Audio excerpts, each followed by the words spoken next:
नमस्कार मेरे प्यारे विद्यार्थियों, आपका फिर से स्वागत है हमारी हिंदी क्लास में। देखिए, कल जो हम पढ़ रहे थे भाषा, टॉपिक तो लिया था भाषा, व्याकरण और लिपि, और टॉपिक पढ़ रहे थे भाषा। और भाषा के अंदर हमने मौखिक भाषा, लिखित भाषा ये पढ़ लिया, मौखिक और लिखित भाषा में अंतर पढ़ लिया। आज जो पढ़ेंगे हम भाषा के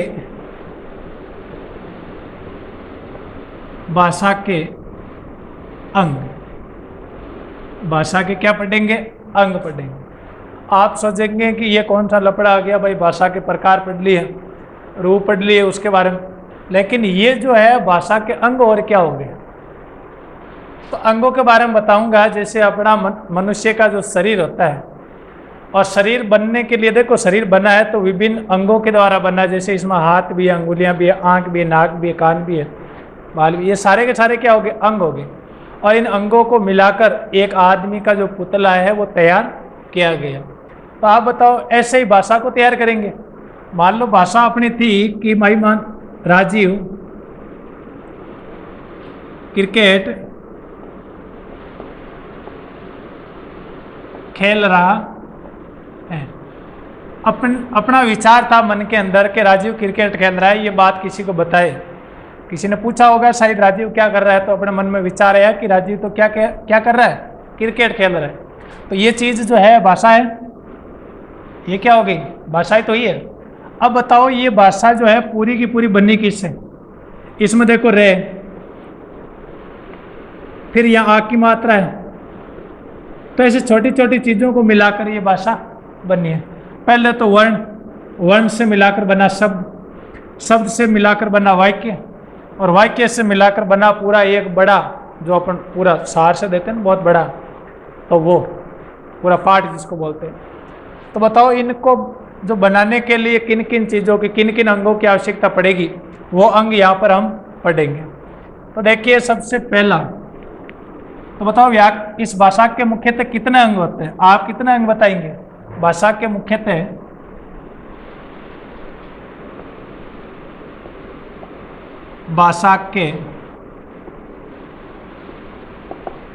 मुख्यतः 5 अंग होते हैं। कितने अंग होते हैं जी? 5 अंग होते हैं। अपने भले ही शरीर के कितने ही अंग हो, ज़्यादा हो, लेकिन भाषा तो केवल 5 अंगों से बन जाती है। तो है ही छोटी है, तो 5 अंगों से ये क्या हो जाएगी? निर्मित हो जाएगी। अब देखो, सबसे पहले अपन लेते हैं कौन सा जी? ध्वनि लेते हैं। कौन सा लेते हैं? ध्वनि। दूसरा इसका जो अंग लेते हैं वो लेते हैं वर्ण। और तीसरा इसका जो अंग है, और वो कौन सा लेते हैं अपन? शब्द, पद। और 5 नंबर पे क्या लेंगे जी? वाक्य लेंगे। यहाँ तक होगी ये बात कंप्लीट कि भाषा के मुख्यतः कितने अंग होते हैं। परीक्षा में यदि ऐसा पूछ लिया जाता है कि भाषा के मुख्यतः कितने अंग होते हैं, तो आप बताएंगे 5। 1 2 3 4 5। अब ये आप सोच रहे हैं कि नहीं भाई, अब तो जो है अपने सिलेबस, जो पाठ्यक्रम है वो छोटा होगा, 40% होगा, तो अभी पढ़ने की कहाँ आवश्यकता है? ऐसा कुछ नहीं है, क्योंकि ये जो भाषा, व्याकरण, लिपि, कितना ही टॉपिक जो घटाकर कम कर दे, भले ही 40% रख ले, 40% घटा दे, लेकिन भाषा, व्याकरण जो लिपि वाला टॉपिक है, ये तो अवश्य एग्जाम में पूछा जाता है। इसलिए इस टॉपिक को तो अच्छे से आप क्लियर कर लें। तो इसमें कितने हो गए? 5। बताओ, इन 5 का आपका नाम सुना हुआ है कि नहीं सुना हुआ है? सुना हुआ है। ध्वनि सुना हुआ है, वर्ण सुना हुआ है, शब्द सुना हुआ है, पद और वाक्य। लेकिन आज तक अपन ने, किसी ने सर को नहीं पूछा कि सर जी ये ध्वनि क्या होती है वास्तव में, वर्ण क्या होता है। इतना तो पढ़ लिया कि वर्ण भाई इनको बोलेंगे के, खे, ए, आ, ई, एस, इनको वर्ण बोलते हैं।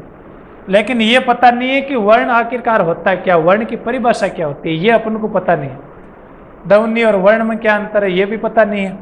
शब्द के बारे में तो और भी मान लो हर व्यक्ति पढ़ता है, उसको पता है।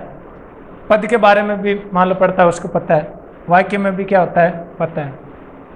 इन चीज़ों के बारे में विशेष तौर से ध्यान रखना कि इतना पढ़ने से कुछ नहीं होता कि हिंदी वर्णमाला में वर्ण कितना होता है जी, ये सवाल पूछ लिया और अपन ने उत्तर दे दिया, इससे काम नहीं चलेगा। अपन को ये पता होना चाहिए कि वर्ण क्या होता है, और उसी के बारे में मैं यहाँ पर जानकारी आपको दूंगा। तो चलिए देखिए ध्वनि और वर्ण में क्या अंतर आता है, पहले ये बताता हूँ। ध्वनि होती है मौखिक भाषा की वह सबसे छोटी इकाई जिसके और अधिक टुकड़े नहीं किए जा सकते। अब आपको ये पूछ लिया जाता है कि बताओ ये के ध्वनि या वर्ण है क्या, तो आप सब के सब गर्दन हिलाओगे, हाँ सर बिल्कुल है, के क्या है, ध्वनि या वर्ण है। लेकिन बेटा जी ये वाला जो है गलत है, ये वाला क्या हो जाएगा, गलत हो जाएगा, क्योंकि इसके तो टुकड़े हो रहे हैं। देखो यहाँ पर के और ए, अपनी शर्त तो थी कि ध्वनि और वर्ण में ये दोनों ही भाषा की छोटी इकाई हैं, ये तो लिखित की भाषा की छोटी इकाई है और ये मौखिक भाषा की छोटी इकाई है, लेकिन इनके टुकड़े नहीं कर सकते। और जब टुकड़े ही नहीं कर सकते अब तो बताओ जो है, और टुकड़े नहीं कर सकते तो कौन सी कहलाएगी, ध्वनि और वर्ण कहलाएगी। टुकड़े कर रहे हैं तो ये वर्ण नहीं कहलाएगी। अब आपकी समस्या हो गई कि अब फिर ये के क्या है, ना तो शब्द नजर आ रहा है, ना पद नजर आ रहा है, ना ही वाक्य नजर आ रहा है। तो बिल्कुल चिंता करने की आपको आवश्यकता नहीं है। ये वाला जो के है ये क्या हो जाएगा, स्वर और व्यंजन का मिश्रित रूप। स्वर और व्यंजन का क्या हो जाएगा, मिश्रित रूप हो जाएगा। आपको साथ साथ में ये चीज़ें इसलिए बता रहा हूँ कि छोटी क्लासों की जो चीज़ें हैं आप लोगों ने शायद नहीं पढ़ी होगी, या जब अध्यापक ने पढ़ाया तो आप लोगों ने नहीं पढ़ी होगी, कुछ ना कुछ आप लोगों के बीच में कमी रह गई है। इसलिए साथ साथ में इन चीज़ों को भी मैं क्या है कवर करता जा रहा हूँ, ताकि आपके समझने में किसी प्रकार की कोई बाधा नहीं। हम सबसे पहले लेंगे जी आपका ध्वनि। ध्वनि की परिभाषा क्या होती है, तो ध्वनि की परिभाषा ये होती है मौखिक भाषा की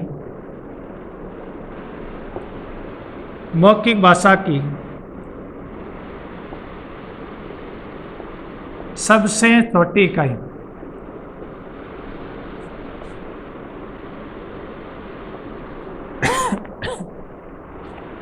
जिसके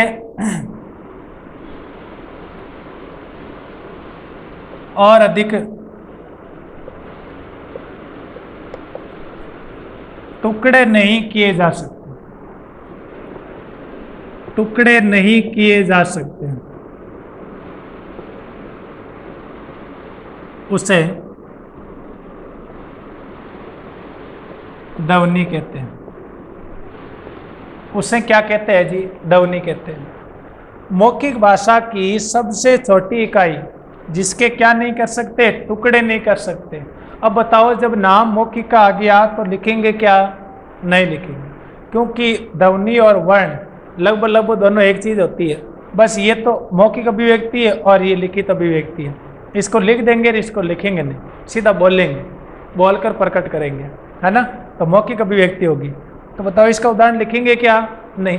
क्यों नहीं लिखेंगे, क्योंकि इसमें कह रहा है कि मौखिक भाषा की है सबसे छोटी इकाई, तो हमारे को समझना है, लिखेंगे नहीं। लेकिन इस केक को अपन जब बोल देंगे तो क्या कहलाएगा, ध्वनि कहलाएगा। हालांकि देखो जो है ये इसके टुकड़े नहीं किए जा सकते और इसको बोल रहे हैं तो धीरे से बोलेंगे गे ऐसे। तो बताओ बोलने में भी थोड़ा अजीब लग रहा है, इसलिए ढंग से बोलेंगे ना, कै खे गे, तो इसमें अपन को स्वरों का सहारा लेना पड़ रहा है। कैसे, जैसे इस केक को सही बोलेंगे ना तो ये ऐसे बोलेगा के, तो के साथ में एक और बोलेंगे, लेकिन आपको ध्यान में रखना धीरे से बोलना, के गे ए आ ई ऐसे, तब अपन को पता चलेगा वो क्या हो जाएगी, ध्वनि हो जाएगी।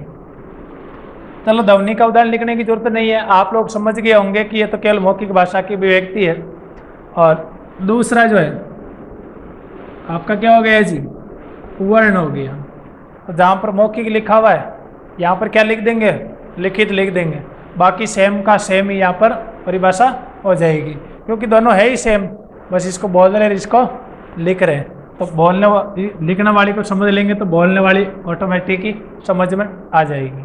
तो यहाँ पर लिया जी अपन ने वर्ण, अपन लिखेंगे लिखित भाषा की सबसे छोटी इकाई जिसके टुकड़े नहीं किए जा सकते, टुकड़े नहीं किए जा सकते, उसे क्या कहेंगे, वर्ण कहेंगे। उसे वर्ण कहते हैं। बताओ इसका तो मैं लिख सकता हूं नहीं, यहां पर इसका मैंने लिखा जैसे, और मैंने लिखा के, चे, टे, नीचे हलंत भी कर रहा हूं साथ साथ, है ना, डे हलंत कर दिया मैंने, ए, ई, आ, कुछ भी है आदि। यहां पर मैं चाहता तो ऐसे भी लिख सकता था, के, चे, टे, डे, ए, ई, आ, या ई, वे और आ, वे लगाते हैं ना अपन, जो ये योजक चिन्ह जो होता है, और उसको योजक चिन्ह की जगह देखो इन का काम लेते हैं अपन, और उनको क्या बोलते हैं, समुच्चय बोधक अवयव। क्या बोलते हैं हम, समुच्चय बोधक अवयव। समुच्चय बोधक अवयव क्या होता है, जैसे तथा, और, किंतु, परंतु, लेकिन, वे, अथवा, ये समुच्चय बोधक होते हैं। तो मैं यहाँ पर बताओ प्रयोग कर सकता हूँ क्या, आप लोग बताएंगे, के, चे, टे, डे, ए, ई, वे या अथवा, आ, आदि, ऐसे लिख सकता हूँ क्या? ऐसा नहीं लिख सकते, क्योंकि आप कहीं कहीं जगह ऐसा लिख देते हैं, नहीं लिख सकते। क्यों? जहाँ पर आदि आता है, आदि शब्द जहाँ आता है वहाँ पर सीधा इतना सा हर जगह ये विराम चिन्ह लगेगा, यहाँ पर किसी प्रकार का समुच्चय बोधक अवयव नहीं लगेगा। ये ध्यान में रखना है, बहुत ही ज्यादा महत्वपूर्ण चीज है ये, है ना।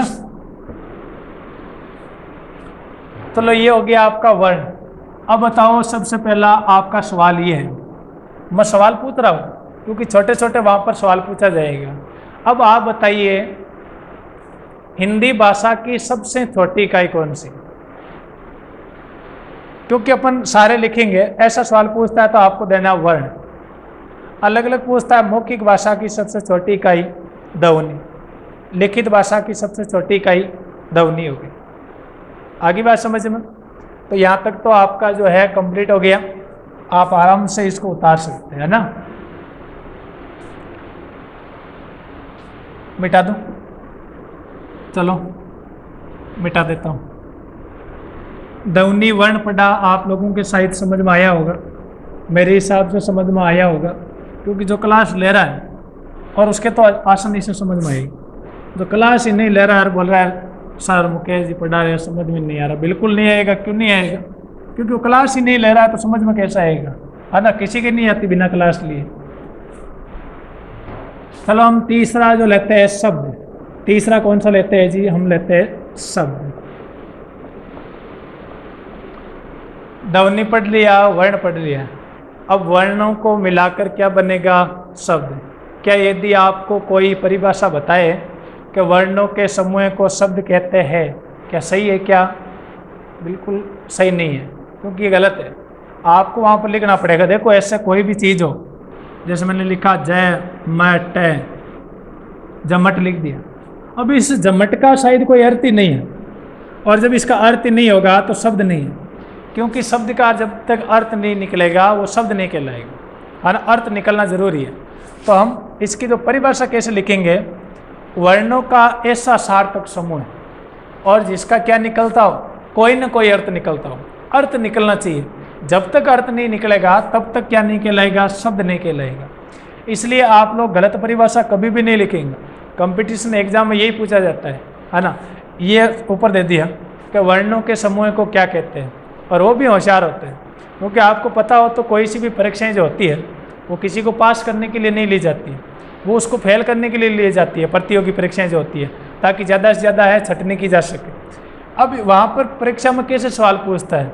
क्योंकि सारे लोग हैं, आप आगे जाकर प्रतियोगी परीक्षा में शामिल होने वाले, तो वहाँ आपके सवाल ये पूछा जाएगा कि वर्णों के समूह को कहते हैं, और सबसे पहला आपको ये मिला, और सबसे पहले वाले ऑप्शन में ये आपको मिलेगा, और क्या मिलेगा? शब्द। और लड़के आगे वाले चारों ऑप्शन पढ़ेंगे नहीं, शब्द पर राइट का चिन्ह लगाया और घर आकर देखा कि मैंने तो इतना करके आ गया, मेरा तो श्योर सिलेक्शन हो जाएगा। बिल्कुल वहाँ श्योर सिलेक्शन नहीं होता है। क्यों नहीं होता है? क्योंकि वहाँ पर जो है व्याकरण का है सही तरीके से उसने अध्ययन नहीं किया, और मल्टी के तौर पर है उसने अध्ययन किया, इसलिए वहाँ पर सही नहीं होता है। और लास्ट वाला ऑप्शन मिलेगा इनमें से कोई नहीं, तो वहाँ उत्तर होगा इनमें से कोई नहीं। क्यों? क्योंकि वर्णों का जो समूह होता है उसको कुछ नहीं कहेंगे, वो सार्थक समूह होना चाहिए। तो यहाँ लिखेंगे वर्णों के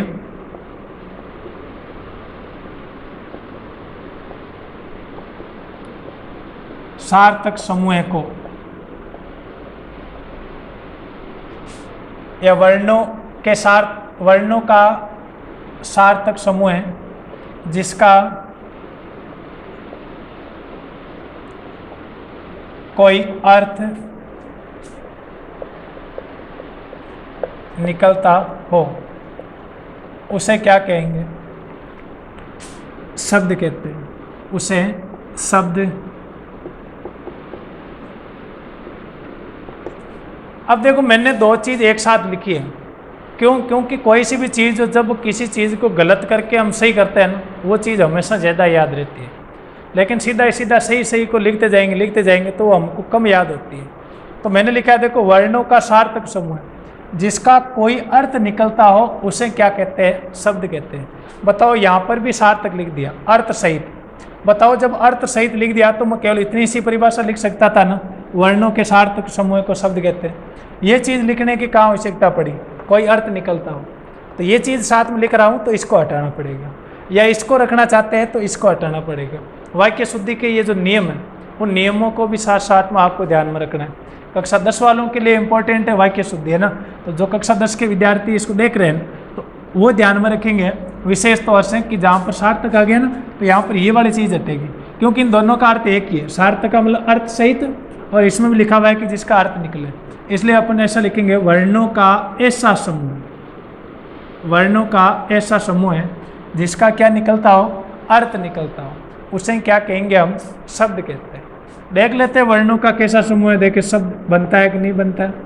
चलो, अपन ने एक कमल शब्द बनाया, अपन ने लिखा के, ए, मैं, ए, और कमला बना दिया, कमल की कमला बना देंगे, ले, आ, बराबर क्या बना? कमला बना। अब बताओ कितने वर्णों को मिलाकर और क्या बना है? एक शब्द बना है। तो बताओ, वर्णों का समूह हो गया, लेकिन ये सार्थक भी है, कमला है, क्योंकि कमला वास्तव में शब्द एक नहीं है, अपन पढ़ते हैं तो कमला शब्द है। तो यहाँ पर जो क्या हो गया? ये शब्द हो गया। अब शब्द के बाद पढ़ेंगे हम पद। शब्द के बाद क्या पढ़ेंगे जी? पद पढ़ेंगे। आई बात समझ में? जब हमने शब्द पढ़ लिया, अब पढ़ेंगे पद। मैंने पिछली वाली कक्षा में आपको बताया था कि शब्द और पद वास्तव में दोनों चीज़ एक ही है, लेकिन इसका प्रयोग अलग अलग। स्वतंत्र रूप से यदि लिख देते हैं तो वो शब्द कहलाता है, और उसी शब्द को यदि स्वतंत्र रूप से ना लिखकर और किस में प्रयुक्त कर देते हैं? वाक्य के अंदर प्रयुक्त कर देते हैं, वो आपका पद कहलाएगा। ये छोटी छोटी चीज़ें हैं, जानकारी ये आप लोगों को होनी चाहिए, क्योंकि कोई भी आपको पूछ लेता है, भाई तू शब्द लिख रहा है, पद लिख रहा है, तो पद होता है क्या है? इसलिए देखो, जैसे मैंने लिखा यहाँ पर कमला, ये जो लिखा हुआ है कमला लिखा, ये आपका अभी शब्द है, ये क्या हो गया? आपका शब्द हो गया। लेकिन मैंने कह दिया कि कमला खाना बना रही है, कमला खाना बना रही है। अब बताओ, कमला क्या कर रही है? खाना बना रही है। तो यहाँ पर जो ये शब्द है, अब कमला को यहाँ पर प्रयुक्त कर दिया, तो ये शब्द ना होकर वाक्य के अंदर प्रयुक्त हो गया, तो ये क्या कहलाएगा? पद कहलाएगा। आगे बात समझ में? शब्द और पद में आप अंतर समझ गए, तभी हम पद परिचय पढ़ेंगे ना आगे, तो उसमें पद की जरूरत पड़ेगी। संधि पढ़ेंगे, जैसे मान लो कक्षा 10 के लिए, तो 10 में है वर्णों का जो सार्थक समूह। अब आपको पता ही नहीं वर्ण क्या होता है, तो बताओ कैसे संधि समझ में आएगी? तो बताओ, ये वाला टॉपिक है, हर टॉपिक के लिए कारगर है कि नहीं है? हर टॉपिक के लिए कारगर साबित होगा भाषा व्याकरण लिपि वाला आपके लिए। इसलिए मैंने सबसे पहले ये पढ़ा है, भले ही थोड़ा सा बोरिंग टॉपिक हो, लेकिन ये सबसे पहले इसलिए पढ़ाया है ताकि बाकी टॉपिकों में ये क्या कर सके? मदद कर सके, बाकी में हेल्प कर सके। आगे बात समझ में? यदि कोई शब्द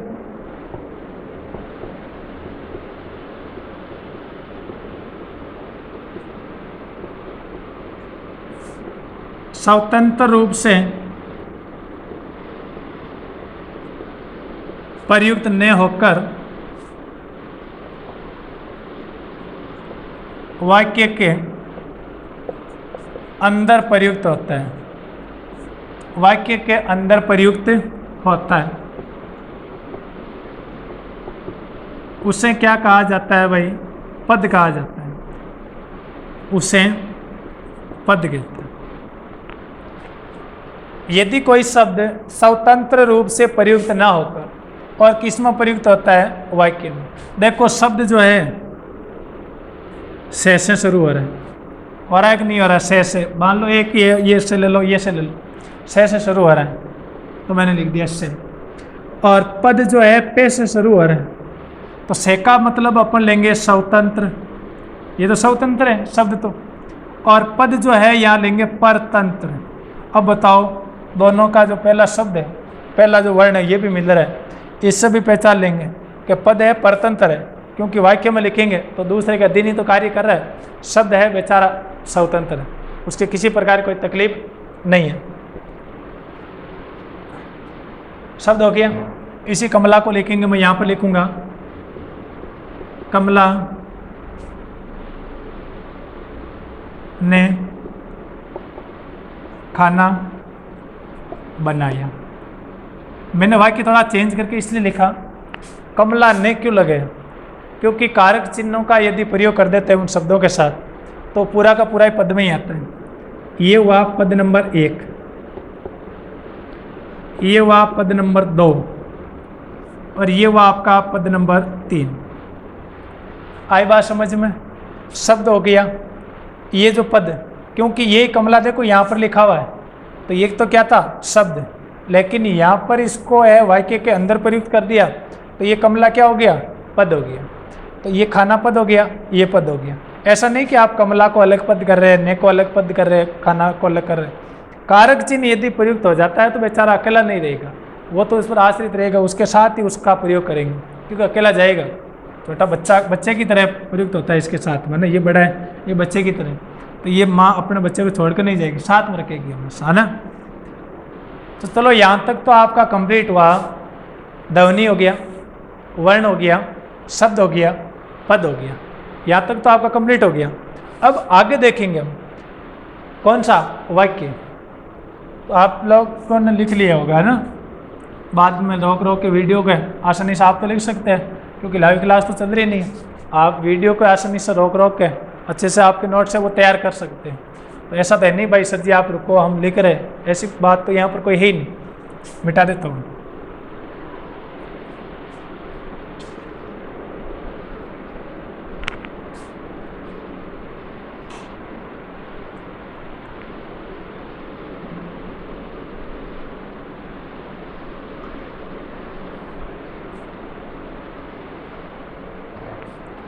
लास्ट कौन सा हो गया जी, पांचवा, आप बताइए। वाक्य हो गया, कौन सा हो गया, वाक्य हो गया।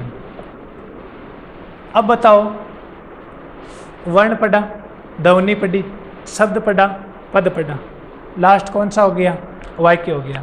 चलो लिखते हैं वाक्य। और वाक्य में हमने लिखा शब्दों का ऐसा समूह है जिसका पूर्ण अर्थ निकलता हो, जिसका पूर्ण अर्थ निकलता हो, उसे क्या कहेंगे, वाक्य कहेंगे। उसे क्या कहेंगे, वाक्य कहते हैं। आ गई बात समझ में? शब्दों का ऐसा समूह है जिसका पूर्ण अर्थ निकलता हो, उसे वाक्य कहेंगे। केवल अर्थ तो शब्द का ही निकल रहा था, तो केवल मान लो अर्थ ही निकालना था तो शब्द ही पढ़ लेते, वाक्य पढ़ने की कहाँ जरूरत पड़ रही थी। अपन को निकालना था शब्द के साथ, केवल अर्थ के साथ साथ पूर्ण अर्थ, पूरा अर्थ निकालना था, इसलिए हमने क्या पढ़ा, वाक्य पढ़ा। चलो यहाँ पर मैंने लिखा जैसे, उसमें तो अलग अलग पद देख रहे थे, पद के अंदर तो इसमें सीधा उदाहरण लिखेंगे। उदाहरण में क्या लिखा, रजनी समय से पहले विद्यालय चली गई। आया कि नहीं है, पूरा मैंने वाक्य लिखा। वाक्य का पूरा अर्थ प्राप्त हो रहा है कि रजनी है वो समय से पहले कहाँ चली गई, विद्यालय चली गई। यहाँ पर पूरा अर्थ निकल रहा है तो क्या कहलाएगा, वाक्य कहलाएगा। यहाँ तक शायद कोई प्रॉब्लम नहीं है और इसका जो अर्थ है पूरा निकल रहा है। अब मैं क्या करूँगा, इसको मिटाकर और आपको अलग अलग प्रकार के छोटे छोटे सवाल जो पूछूंगा, ताकि एक एक नंबर के जो सवाल है और परीक्षा में जब पूछे तो आपकी कोई तकलीफ नहीं होनी चाहिए, है ना। तो छोटे छोटे सवाल पूछूंगा, आपका उसमें जो है उत्तर क्या मिलता है ना। पहले आपको सोचना है कि आपका उत्तर गलत हो रहा है कि सही हो रहा है। तो देखते हैं, मिटा दूँ इसको।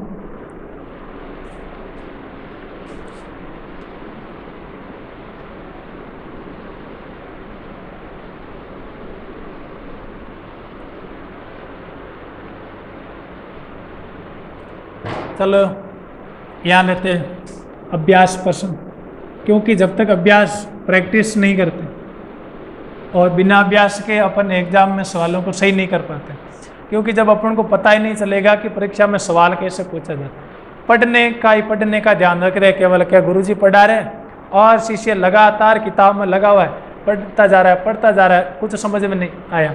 लेकिन यहाँ पर ध्यान रखना, अभ्यास किसी भी चीज़ का करते हैं, अभ्यास से बड़ी कोई चीज़ नहीं होती है। अभ्यास कोई भी व्यक्ति करता है तो कुछ भी चीज़ है वो आसानी से सीख लेता है। तो अभ्यास प्रश्न देखेंगे, ये जरूरी है, कोई सा टॉपिक हो उसके साथ साथ अभ्यास प्रश्न जरूरी है। अब सबसे पहला मैंने प्रश्न लिया, मौखिक भाषा की सबसे छोटी इकाई कौन सी है? मौखिक भाषा की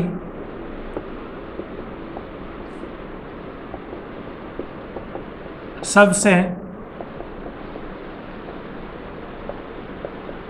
छोटी इकाई है, आप क्या बताओगे? मौखिक भाषा की सबसे छोटी इकाई, तो आप उसका उत्तर दोगे, कौन सी हो गई जी? बताओ। ध्वनि। कौन सी हो गई? ध्वनि। दूसरा, यदि प्रश्न इस प्रकार का पूछा जाता है कि लिखित भाषा की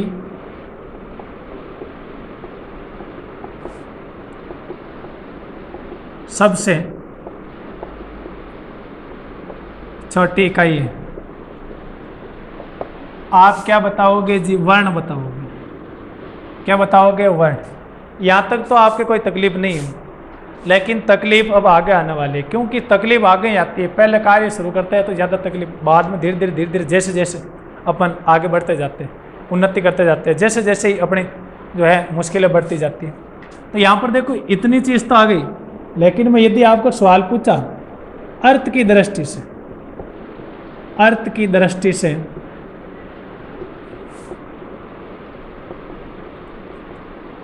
भाषा की सबसे छोटी इकाई,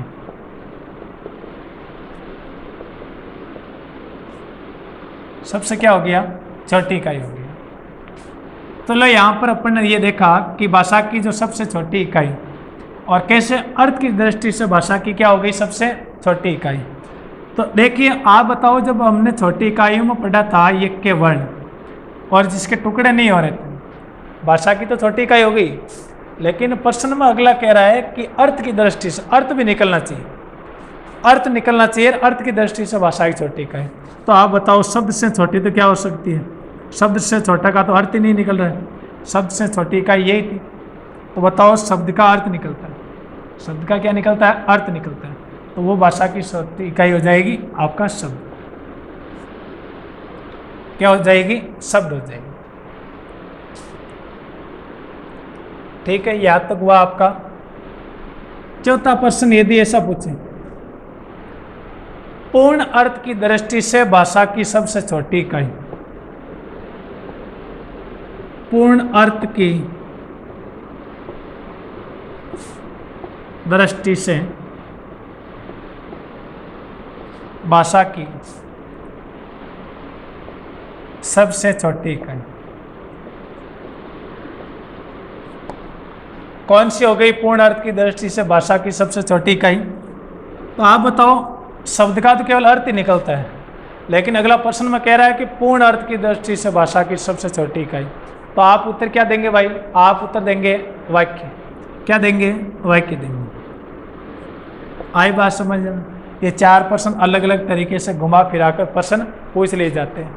आपको पूछा कि भाषा, मौखिक भाषा की सबसे छोटी इकाई, केवल ऐसे पूछ लेना भाषा की सबसे छोटी इकाई, है ना, जिसके टुकड़े नहीं किए जा सकते या छोटी इकाई, तो आपको वर्ण लिखना है। क्यों? क्योंकि ज़्यादातर है अपन लिखित भाषा को ही महत्व देते हैं, लेकिन अगला प्रश्न में ये डाल देता है कि मौखिक भाषा की सबसे छोटी इकाई, तब आपको जरूर यहाँ पर क्या लिखना पड़ेगा? ये ध्वनि लिखनी पड़ेगी। आगे बात समझ में? तो चलो चारों प्रश्न हैं आपके यहाँ पर कंप्लीट हो गए। और भाषा के जो अंगों के बारे में हम विचार विमर्श कर रहे थे, तो भाषा का जो टॉपिक है वो क्या हो गया आपका कंप्लीट हो गया। तो 2 टॉपिक तो अपने धीरे धीरे कंप्लीट हो ही गए भाषा के अंदर। भाषा के प्रकार हो गए और भाषा के अंग हो गए। अगली जो क्लास में है और हम क्या पढ़ेंगे, भाषा के जो विभिन्न रूप, भाषा के विभिन्न रूपों के बारे में पढ़ेंगे। ठीक है, मौखिक रूप तो पढ़ लिए, विभिन्न और कौन कौन से रूप हैं उन रूपों के बारे में पढ़ेंगे। ठीक है, तब के लिए आपको क्या है, धन्यवाद। ठीक है दोस्तों।